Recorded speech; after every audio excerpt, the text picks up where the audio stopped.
اور یہ یاد رکھو کہ اللہ جس کو چاہتا ہے ہدایت دیتا ہے۔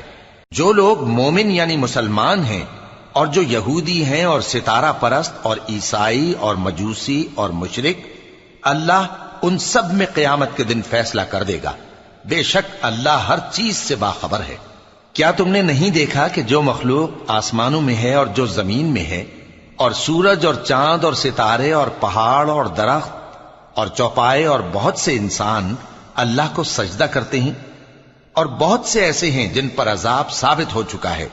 اور جس شخص کو اللہ ذلیل کرے اس کو کوئی عزت دینے والا نہیں۔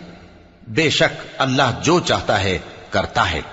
یہ دو فریق ایک دوسرے کے دشمن اپنے پروردگار کے بارے میں جھگڑتے ہیں، تو جو کافر ہیں ان کے لیے آگ کے کپڑے قطع کیے جائیں گے اور ان کے سروں پر جلتا ہوا پانی ڈالا جائے گا، اس سے ان کے پیٹ کے اندر کی چیزیں اور کھالیں گل جائیں گی،